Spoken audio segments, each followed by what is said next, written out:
Já, góðan daginn kæru hlustendur og gleðilegan föstudag. Velkomin út í Volga Bifreið. Já, svona helst. Það eru svona kjör aðstæður við hlustun á þessi þætti að vera í volgri bifreið á leiðin í vinnuna. Og í dag föstudagurinn 20. maí. Föstudagurinn 13. síðast. Það vika liðin frá besta degi lífs okkar. Og við erum enn á lífi. Þegar FN95 Blöð var með tónleika. Já. En það ekki? Hvernig var? Bara frábært. Það ekki? Ég held ég að aðeins ná að hækka meðalaldurinn þarna. Já, eflaust. En þetta var bara mjög gaman. Já, gott að heyra. Það eiginlega kominn sá tími ársins þegar við hættum að vorkenna fólki sem ekki með bílastæði. Eða svona bílakjallara. Já, við fáum þarna 3 mánuði til að vorkenna því fólki ekki, sko. Já, akkurat. Og sá tími kominn, þannig að bara við erum velkomin út í bíl og vonandi umferðin þokkaleg. Já. Við höfum 3 ekki afsökunar að þessi að skipta yfir til okkar. Já. En við munum ekki taka langa tíma frá. Nei, plóterinn getur ekkert verið full út í okkur út af þessu. Nei. Hér eru allir vinnir, sko. Hér eru allir vinnir. Bak við mækinn. Herðu, ég vil kannski á til með að minna á í byrjun á Dýbit og Pingjan. Já. Okkar frábæra hóp að fara gríðarlega hratt vaxandi núna. Og það komin meðal annars, það komin nýtt skraut, það komin ný covermynd sem var smíðuð á honum Sigurði Má. Fekk aðsenda mynd þarna og hún alveg, þetta bara listaverk. Já. Og prýðir covermynd á síðunni. Hvernig honum bestu það? Já, bara shoutout á hann líka með Arcade sem að sérhæfa sig í stafrænni markasetningu og svona, ef þið einhverju í þannig pælingum þá bara heyrið í okkar manni. Siggi Síkó? Já, ég held að Síkóinn. Hann þessi 4. eða 5. hjóli í Bródís, hann 5. hjólið sannlega. Já. Það ekki? Já. Mikill meistari og við kunnum honum bestu þakki fyrir þetta. Hann gæti orðið 3. hjóli í Pingjunni. Já, það aldrei að vita. 3. krónan í Budunni. Já. Máski. Heyrðu, svakalegu þáttu fram. Já, við samt skuldum eiginlega fólki í smá afsökunarbeðinni frá síðasta þætti. Nú. Bara að hafa drepi heilaselur hann í byrjunu þetta músatal, eða kannski ég. Já. Voru einhver komment á það? Já, maður fekk svona hitt á þetta bara. Já. Einhver sem talaði að þetta var fyrsti Pingju þáttur sem hann hlustaði á sem að hann var heimskari. Já. Eftir á, sko. Já. Ég veit að ef að Auðun var ekki búinn að missa 1 enn, þá hefði hann mist 1 enn að því að hlusta á hana þátt. Já, algjörlega, sko. En þetta var vitleysa og bara, ég ætla ekki að lofa því að þetta kom ekki fyrir aftur. Nei, það bara part of programmet. Já. Bara, sorry með mig. Ekki máli. Ég fyrirgefi þér allavega. Já, ég nú bara að djóka. Eða þú veist, þetta var stemningan alveg vel heimskulegt, sko. Það sem sagt, til að recap, Steve Jobs fann upp músina. Það var mús sem var hljópinn og skrifstofi hjá honum. Já, það var náttúrulega ekki Steve Jobs sem fann upp músina. Og það var ekki mús sem var hljópinn á fund. Einhvers staðar heyrði ég þessa fávisku. Leiðréttist það. Og leiðréttist það hér með. En kannski bara byrja þetta á svona einni allra stærstu frétt. Þetta svona einhvers konar vorboði, allavega verðbólguboði. Já. Og ég vaknaði nú upp við slæman draum á mánudegi nýrrar vinnuviku og sko þessi frétt, þetta einhvers konar tákngervingur bara verðlagshækkunar á þessu landi. Og það að slangan á Bæris bestu komin í 600 krónur. Já. Og hún að hækka úr 470 í 500 í nóvember 2020. Fer svo úr 500 í 550 júlí síðastliðnum 2021 og svo núna að lokum úr 550 í 600. Og þú veist, maður velti því fyrir sér sko með þessar pilsur. Þetta verður alltaf fréttnæmt þegar að þetta hækkað. Þetta virðist vera einhvers konar bara það bara spurning hvort það sé hægt að skipta út vísitölu neysluvers fyrir bara vísitölu pulsuvers. Já, gæti verið, ég minna. Hvort það bara verðlag í landinu bara fylgi ekki bara pilsisölunum á Bæris bestu, ég veit það ekki. Já, það gæti að vera öfugt. Hvað segirðu? Gæti að vera öfugt. Öfugt hvað? Að pulsuverð eldi vísitölu neysluvers. Það gæti mjög vel verið. En ég reynda tók þetta saman. Á 1,5 árið þá hefur pilsan hækkað úr 470 upp í 600 27,7%. Já. En vísitala neysluvers 10% á sama tíma. Þannig að þau eru að yfirskjóta svona miðað við þetta almenna verðlag. Já. kannski vísitala pylsuvers engin sérstakur kostur eftir allt saman en jú, eðlilega þá eru þau að fylgja verðlaginu í landinu og svona, þetta bara svona henda þessu fram, ég meina þetta virðist vera svona trygg stóð í þessu verðlagshækkunum að bara samkvað bæris bestu, þeir munu alltaf hækka. Já, það virðist vera. En svo eru eins og vinur okkur hjá Dominos, þeir hafa sniðgengið almenna verðlagshækkun og bara haldið verðinu lengi sko. Meðal hans á þriðjudagstilboðinu. Kann þeim bestu þekki. Kunnu þeim að sjálfsögðu bestu þekki fyrir það en bæris bestu vissulega búin að hækka talsvert pilsurnar umfram þetta almenna verðlag. Já. Og ég veit ekki, ég hef oft velt því fyrir mig, ég veist ekki að þú er líka með verðbólgufrétt, ég nefnilega með svona sögulega verðbólgufrétt sem ekki frétt í rauninni, heldur bara eitthvað þvaður. Já, þetta svona létt neytendahotn hjá mér. Ég vill alltaf leita út í þetta. Þetta reynda getur verið gott. Bara tuðið við verðbólgu og stýrivöxtum. Nei, líka fólk sé á Varbergi með það. Já, algjörlega. Við viljum halda neytendum upplýstum hér. Akkurat. Þannig að ég vildi bara koma inn á þetta. En það sem ég fór að spá í sko með vísitölu neysluverðs, vitum við eitthvað almennilega, hefur velt fyrir þessu basket eða körfunni sem fer í hana? Já. Það sem er raunverulega mælt. Pælti því, þetta náttúrulega olíuverð og alls konar þjónusta og já, en það sem að matvara, matkarfan Já, en ég er einmitt að velta fyrir mér, hefur þú flett upp hvað í matvörunni er mælt?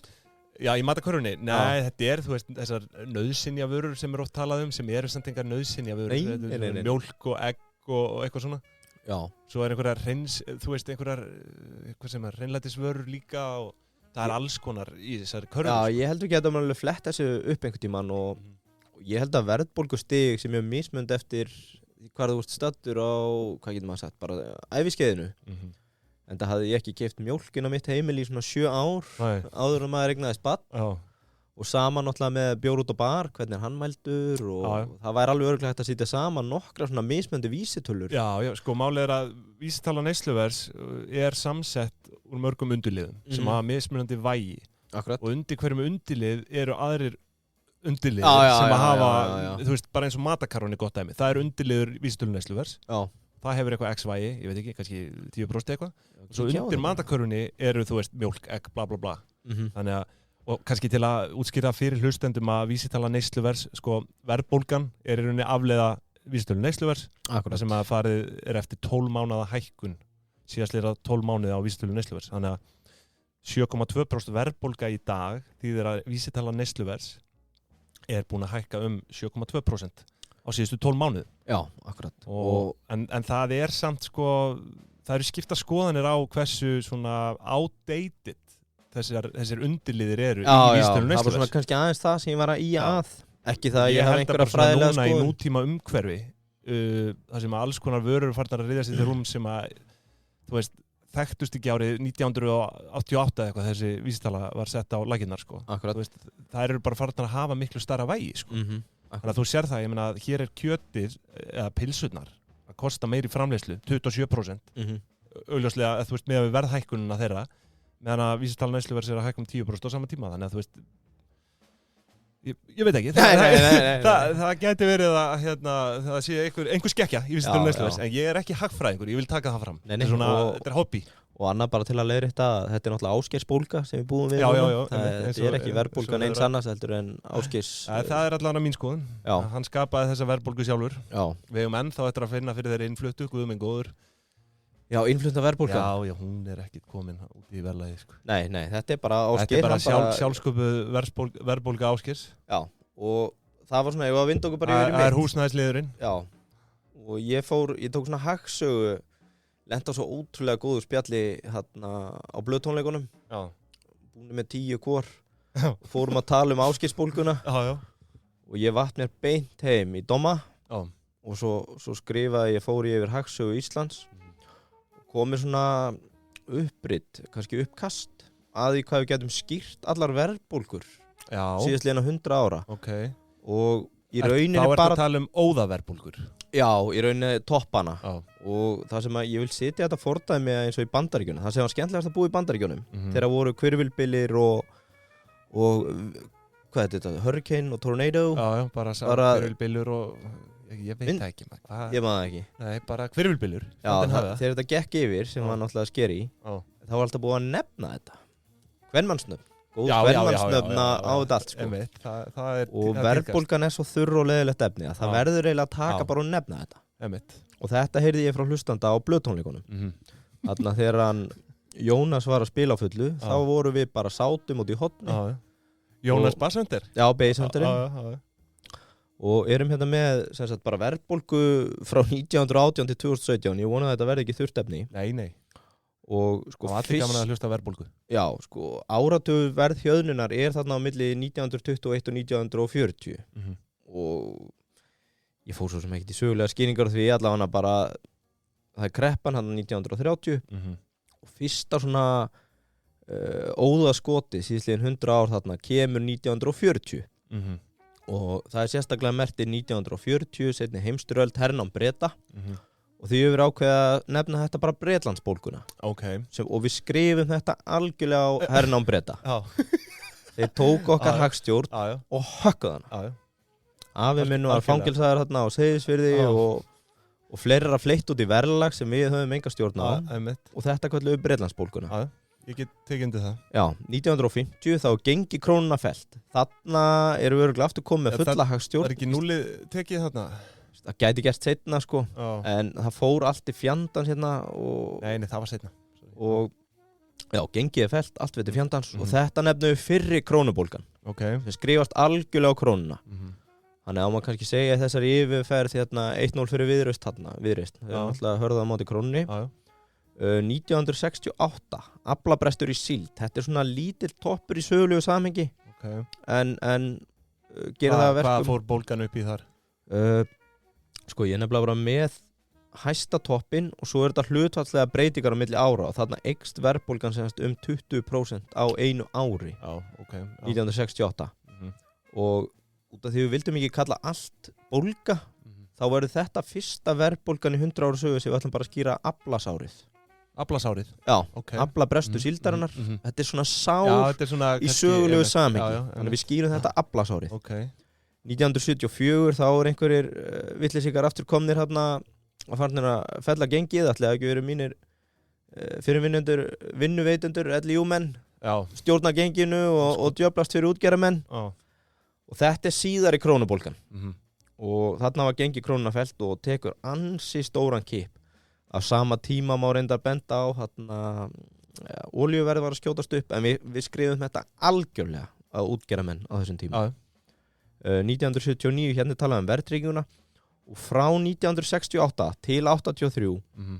var greinilega einhver óstjórn á efnahagsmálum Nei, það sem gerist náttúrulega 81 það sem að þá voru tekin að brott 2-0 Já, ég einmitt að fara að koma inn að það sko ég bara tala óstjórnin þarna og 81 þá svona byrjar að stigmagnast þarna bólnaði bara allur fjandinn út og þetta það sem við viljum meina að þú komst á snirtilega þetta útbelgjuna bólgan þarna bólnaði bara allt út og því líka skitan í gangi þarna sko og þetta sem sagt gengið var fellt aftur tekið 0 það væri hægt að kalla það það væri hægt að kalla það þriðju krónubólguna en þarna var slegið Íslandsmet og mældist verðbólgan 70% þetta ár Já, byrju, en hvað með hérna, já, þetta þarna 70, í kringu 78 til 80 eða ekki?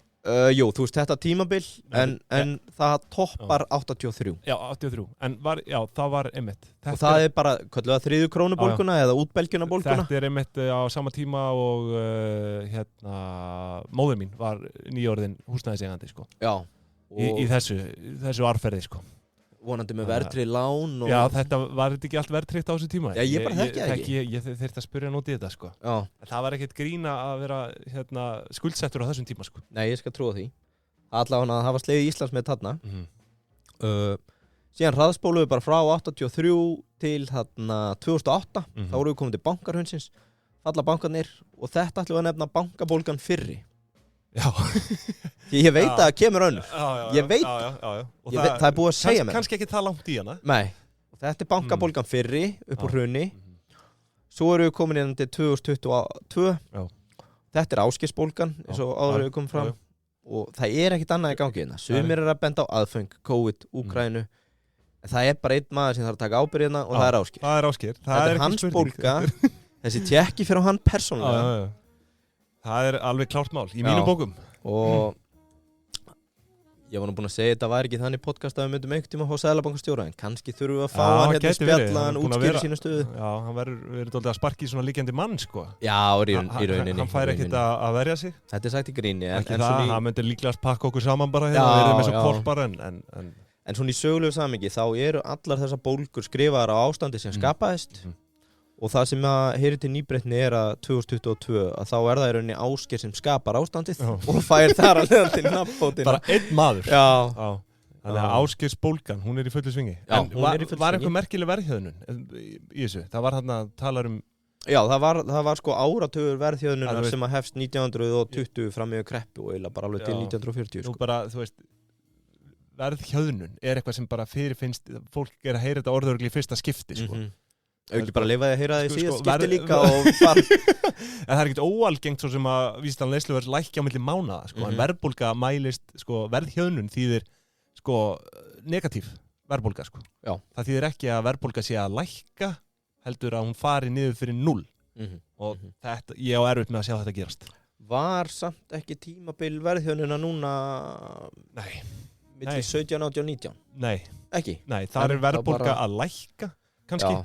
En eins og ég segi, það vísitalan neysluverð sem þarf að lækka á milli 12 mánaða tímabils svo að það flokki sem verðhjöðnun og það bara ekki Ég ætla að koma með loforð til hlustenda eftir þetta að við tölum ekki aftur verðbólgu. Ekki nema þá í neysluhotinu. Já, það þá bara í neysluhotinu en það alveg sjálfsagt að spá í því endrum og eins sko. En það var gott að gera þess allavega skil. Þetta Ásgeirs bólgan núna sem í gangi. Þannig að við vitum það, þið viti hvaða verðbólgu við erum að tala alltaf þegar við nefnum Ásgeirs bólguna. Þetta gerir bara, ég meina, þetta léttir aðeins á í svona erfið ástandi. Þetta náttúrulega ömurlegt að lenda í hvirfilbyljum og vera hræddur. Í dag eru örugglega margir hræddur hvað gerist næstu mánaðamót og lánin og fleira. Það kannski ágætt að sjá þetta í smá kímni að skrifa þetta bara á Ásgeir. Það engin verðbólga hér, það Ásgeirs bólga. Stórgótt. Herðu, þá nú til með að nefna samstagsaðal okkar, Brauð & Co. Við erum konum með afsláttakóða, Pingjan, fyrir pakkatilbúðin. Það bara afsláttakóði Pingjan, tryggir 15% afslátt af þessum pakkatilbúðum. Frábæri föstudagskaffið, svo bara, þú veist, ef þú ert stjórnandi, girtu þig og bjóðu starfsfólkinu upp á alvöru föstudagskaffi hjá Brauð & Co. Og inn á brauðco.is núna, íta panta, velja svona brunch og 15% afsláttur við, hvað, þú ert að greiða? Já, bara þetta bara í gegnum neti. Já. Allt í gegnum neti. Er þetta Pingjan með 2 ennum eða 1? Nei, þetta með 1 enni. 1 enni eins og Auðun með 1 enni. Einmitt. Það komist í skil. Ef þið eru eitthvað að velkjast í vafum það, þá er þetta Pingjan með 1 enni. Ekki eins og Auðun með 2 ennum. Já, akkurat.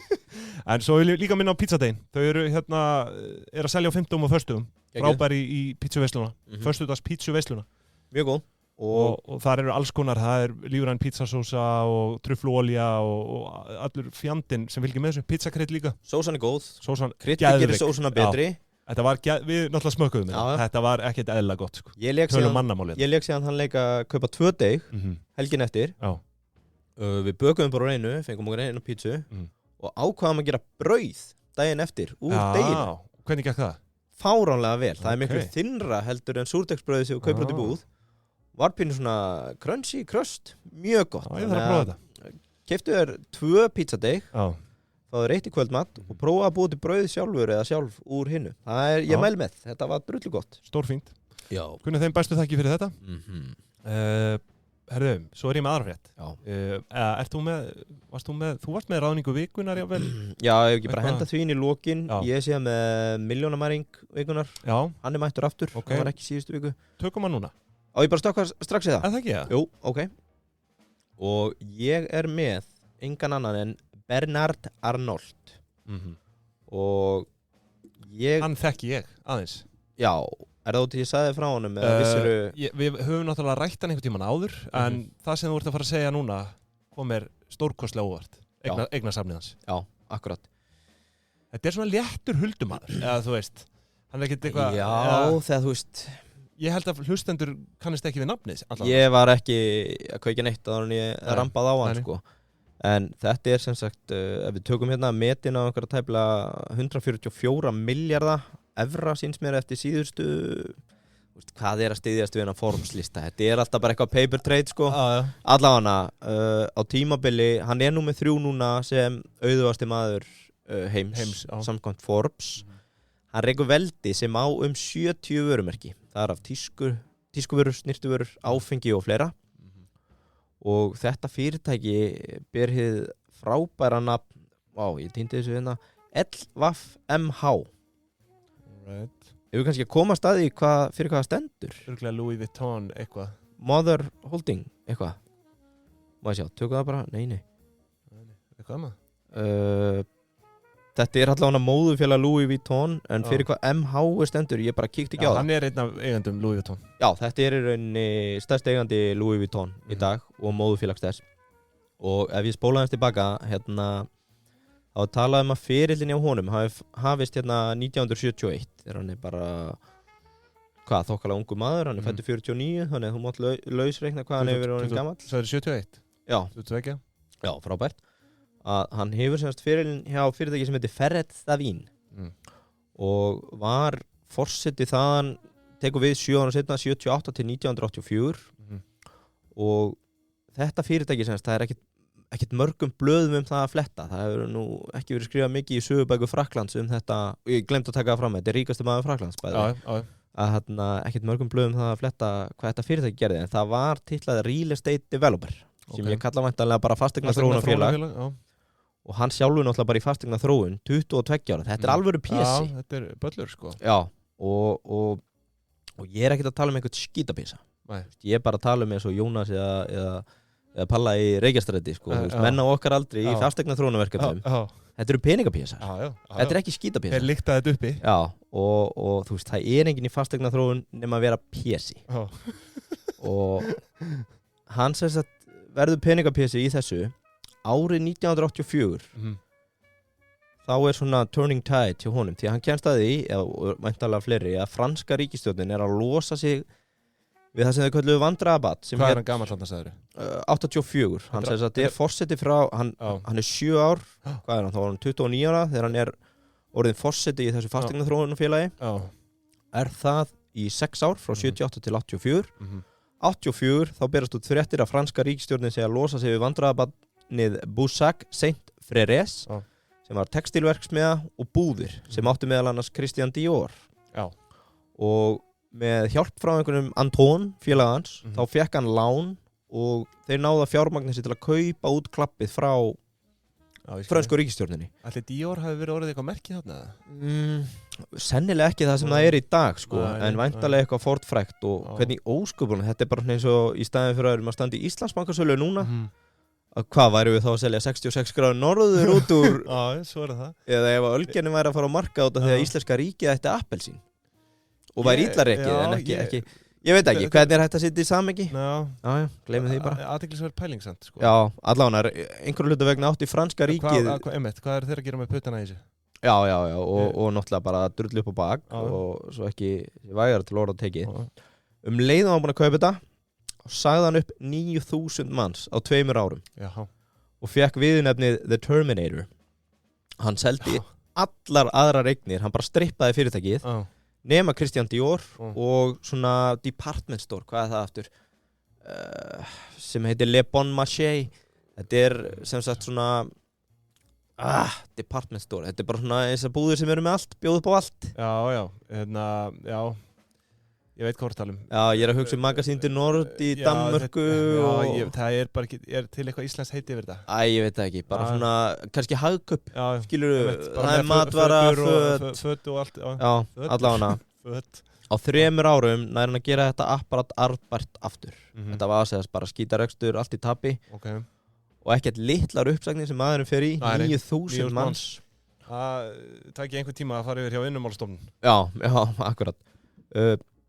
Og spóluðu til ásins 1988 til 1989 og þarna byrjuðu stóru hlutir að gerast en á einu ári þá nær hann semst að redda sér 1,5 milljarði evra til að stofna eignarhaldsfélag með Guinness áfengisframleiðandanum því að þeir áttu einhverju hluta vegna 24% í LVMH en LVMH var móðurfélag Louis Vuitton grúppunar sem var orðið stórt tískumerki á þessum tíma. Það sem áhugavert við þetta að LVMH hafi verið búið til sem svona móðurfélag sem átti ekki að vera hægt að taka yfir fjandsamlega af utanakomandi fjárfestum. Það sem reikningin hins vegar ekki með var að, þú veist, og ég skil ekki alveg skýringuna þessu, var að þú veist, með því að vera meirihluta fjárfestir inn í félaginu þá áttur einhvern veginn að geta tekið yfir með herkjum. Og það basically það sem hann gerði. Hann náði einhvern veginn að punga út pening eftir pening og kaupa sig inn í 43,5% af fyrirtækinu og 35% atkvæðisrétt. Náði að taka það yfir. En var það ekki þvert gegn stefnu fyrirtækisins? Jú, þetta var þvert gegn því sem átti að vera hægt að gera. Hvernig kemst hann í þetta? Já, það sko, sögulega skýringin. Þetta er peningapjesi, sko. Já, þetta er peningapjesi. PP. Og sem sagt hann rekur þann forstjóra sem var þar og tekur félagið í rauninni bara yfir á innan við ári fyrir stjórnina og bara þaðan í rauninni þú veist, þetta er í rauninni þarna byrjuð að skrifa sögu peningaveldisins þegar hann er komið með Christian Dior og Louis Vuitton næstu 12 ár sem sagt frá 89 til 2001 þá brettir hann upp ermar og hann fer á eitthvað kaupflip. Hann fer ekkert á neina eftirlaun? Nei, hann er bara á einhverju flip. Hann er eins og maður hefur lesið sögurnar þegar Asíumaðurinn kemur til Evrópu og kemst inn í þessa búðir, sko. Ég hef verið í París og London þegar ég hef séð bara hvernig eru raðir fyrir utan Louis Vuitton og töskurnar og magnið. Er Louis Vuitton ekki í Asíu? Jú, en ég held bara premium. Já, ég held líka að sé eitthvað með frambúðið að gera þú erum einfallega bara aðgengja þessu frakkin er ekki að djarfur í að vera að kaupa þessi lúksusmerki eins og Asíumaðurinn þegar kemur og örugglega eitthvað með virðisaukaskatt og annað sko. En hann tekur til hendinni hann vinur okkar hann Bernard Arnault kaupir upp hvert lúksusmerki á fætur öðru sem ég fekk kannski aðeins yfir og eftir. Hann eykur virði fyrirtækisins 15-falt og arðsemi 5-falt. Svo í þessari sögu skipum 10 ár, þú veist, milli 2001-2011 lítið sem gerist, kaupi 50% í Búlgari frá Ítalíu og bara til að loka þessu eitt af mínum uppáhaldsmerkjum líka sem er Já, ég kem inn á það eftir þú veist, það tekur því ekki að telja upp allt sem hann keypti á þessum tímabili Þetta er bara kúrika hann á yfir 70 vörumerki, allt luxus Þarna fór hann bara á reið sko. Já, og sko, þú veist 2011 kaupir hann Búlgari, það er svona síðasta stóra á þessu tímabili, ég meina 2021 þá kaupaði Tiffany sem er stærsta luxus yfirtaka allra tíma á 15,8 milljarða evra 2019 þá keypti hann eitthvað sem heitir Belmont sem voru 46 hótellestir og svona vatnalestir, bara svona luxus travel. Það er aldrei leysmaður og það sem að fylgdi með sko, þessi fyrirtæki og það sem að í rauninni er búið að skapa hann er að hann segir að luxusvörur er eini angi viðskipta það sem er mögulegt að vera með luxusframlegð ef þú stjórnar dreifingunni þá stjórnar ímyndinni og stjórnar verðinu og hann í rauninni er ástæðan fyrir að urðu til svona búður eins og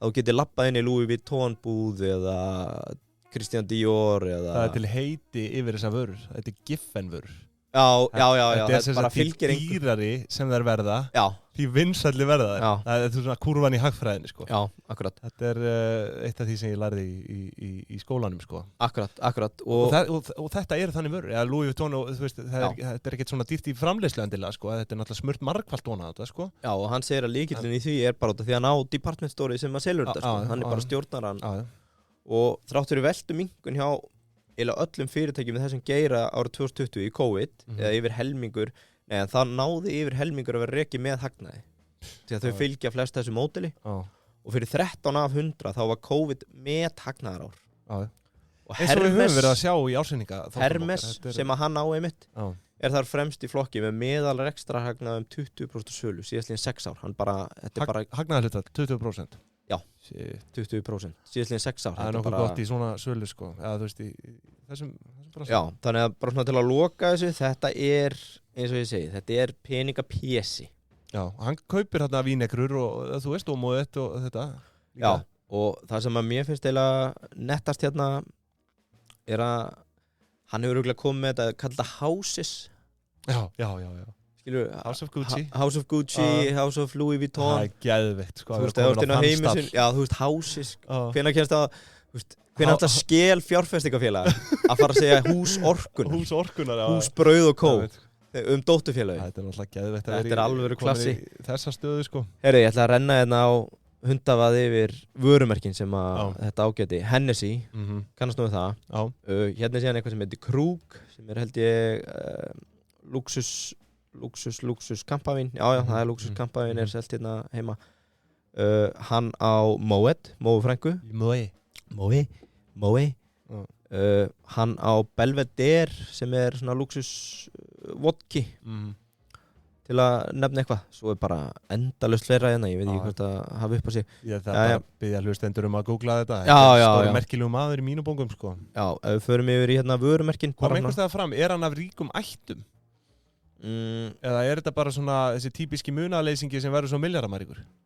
Já, það er reyndar, ég var reyndar ekkert að krúska í bakgrunnin. Leyfa hlustendum að skoða það bara sjálfum. En bara til að klára, hann á Christian Dior, hann á Fendi, sem ég held að sé eitthvað gott, Kenzo, maður hefur heyrt það, Louis Vuitton, Marc Jacobs, já, það líka.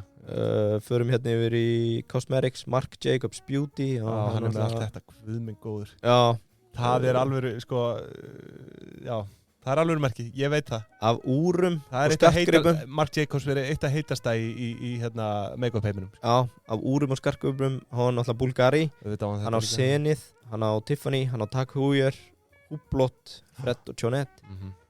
Svo endalaust að einhverjum búðum Sephora, það er svona... Já, það er, ég veit hvað það er líka, það er make-up dæmi, akkur veit ég bara hvað það er. Já, ég held bara að þú lappar Oxford Street, hann gæti átt svona 40% af því vörumerkjunum sem þú bendir á það. Sko.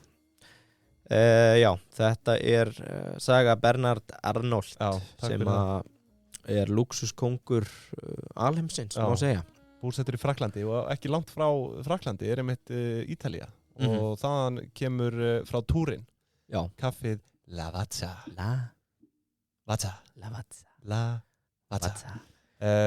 ætla að klára hérna, sorry. á einu kvót eftir hann. Mér er svo gaman að vera með kvót eftir hann. Það sem hann segir, ég sé sjálfa mig sem sendiherra franskrar arflegar og franskrar menningar. Það sem við búum til er ásýnd gæða. Gæða sem tengjast Versölum, sem tengjast Marie Antoinette. Bernard Arnault, takk fyrir. Já, þetta er...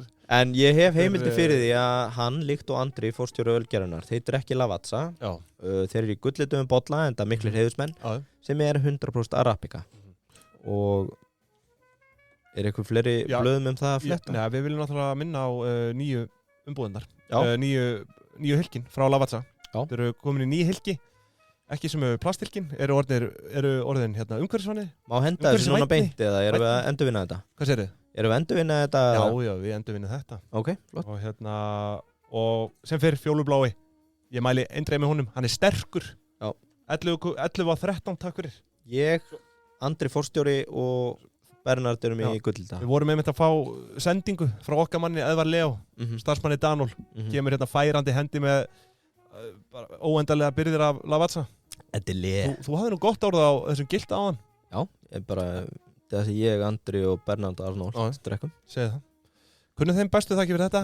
Lavazza. Herru, svo er ég núna með að lokum hérna frétt hann Davíð Helgason. Hann er farin að söðla sig hérna hér á landi núna. Eigandi Unity. Já.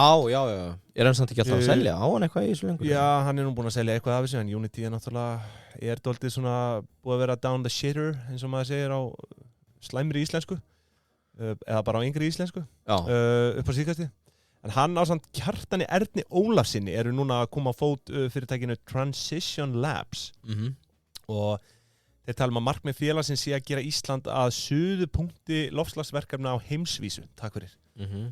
Og þar hjá þeim er planið að leita uppi svona einhver frambærileg, bara framúrskarandi erlend loftslagsverkefni og aðstöðu við að koma þeim svona á legg hérlendis og auðvelda þeim að skala sig upp í rekstrarhæfa stærð. Og við vitum það nú, við erum nú kynnt okkur en að gera. Fyrir okkur. Er ekki bara eina vitið að gerast ráðgjafi í þessu bransa? Ef þú vilt bara instant cash? Þetta kólumstótt? Já, það sko, ég held það. Öll þessi grænu fyrirtæki virðast bara upp til hópa vera mestmegnis fjármögnuð af endalausum styrkjum og drasli og samt gerist aldrei neitt í þessu sko. En samt, þú veist, ok, þeir eru að reyna að finna þarna einhverja lausn á þessum vanda. Það eru því núna. Ég og fleiri skórækt, við sjáum mikið nárangur á okkar starfi. Nei, ég meina að þú veist, þetta er samt alveg þekkt að fyrirtæki þessi grænu eru bara í bölvuðu ströggli, en þú veist, þetta er klálega, hér eru að reyna að sportna við því sem að mér finnst vel. Þau eru að reyna, þú veist, að gera þau rekstrar hæf og það er ástæði fyrir því. Ástæðin er svo sem ég er að segja, þú veist, þetta er ótrúlega hægt af stað. Því að þetta er bara, við erum bara komið svo stutt í þessari baráttu við náttúruöflin og veist, ég vil meina bara tæknin sé hreinlega bara ekki enn til staðar. Sérstaklega þá til að mæla þessa losun og hvað þá til að draga úr henni á þess að skerða lífsgæði fólks, sko. Veist, það er bara, þessi tækni er bara ekki til staðar. Og gaman að minnast á það, Ísland er einmitt búið að skuldbinda sig til að draga úr losunum 40% fyrir 2030. Ég held sem miklu meira. Nei, Parísar sáttmálinn Jú, fyrir 2030, já, en það var frá 2005 og við höfum ekki náð því, sko. Það er ekki séns að ná því. Mér þætti gaman að sjá það gerast, en því miður þá held ég að það sé ekki verið að gerast, en þetta framlag Davíðs og félaga er náttúrulega fagnaðarefni og kemur vonandi til með að hraða þessum losunar samdrætti sem við erum búin að skuldbinda okkur í. Við þurfum þessa fjársterku einstaklinga í þessa baráttu. Þannig að, eins og ég segi, en ef þú eru að leita bara af instant cash í loftslagsmálum, farið bara í ráðgjafagigg eða eitthvað. Ekki vera að stofna eitthvað frá grunni í þessu, það er bara, þú þarft að vera helviti fjársterkur einhvern veginn. Ég hef mikla trú á þeim, sko, því að ég hef trú á þeim, ekki spurning. Einkaframtakið, en líka ef mér ekki að mismuna, þá var hann Kjartan Ólafsson sem með honum, hann gáði fimbulfamb. Já, hann Kjartan Örn. Já, er það? Já, sem er eitt besta borðspil. Allra tíma hér á landi. Ég hef spilað það, sko, ég bara man ekki alveg nógu vel eftir því. Það er geggjað, þú færir svona skrítið orð og þegar allir að giska hvað orðið þýðir og svo færð þú bara bunka af ágiskunum og þú átt að giska á hvað er rétt og ef þú giskar á ágisk frá einhverjum öðrum þá færðu stig. Ég skil þig. Og verið velkomin í borðspilahot. Takk fyrir innleiti. Nei, ég hef mikla trú að bara út af því að hann bjóð til þetta spil. Mér finnst þetta framtak er fagnaðarefni, eins og ég segi. Það þarf einhverja fjársterka einstaklinga sem að geta, ég ætla nú ekki að segja bera þessi fyrirtæki á herðum sér, en þú veist það þarf klálega að gera þetta svona rekstrarhæfara umhverfi. Þú veist, það er ekki hægt að rúlla þessu endalausum styrkjum og dóti, sko. Þú veist, jú, fínt til að byrja með, en fyrirtæki sem eru ekki, sem er að byrja í þessu bransa og eru ekki að fá þessu styrki okkar, þau verða bara undir. Needs to be cash. Það verður, þú veist, það er í raun vandinn á loftslagsvandanum. Þú veist, loftslagsvandinn er bara, það vantar cash. Það vantar cash. Sem er samt svo, þú veist, þversagnakennt að við séum að reyna að bjarga jörðinni með cash. Meira, þú veist, við erum að reyna að bjarga, þú veist, við erum að reyna að draga saman neyslu með því að, þú veist, þetta er bara fárulegt. Neyslu samdráttur, en við þurfum samt meira cash, þú veist, ég veit það ekki.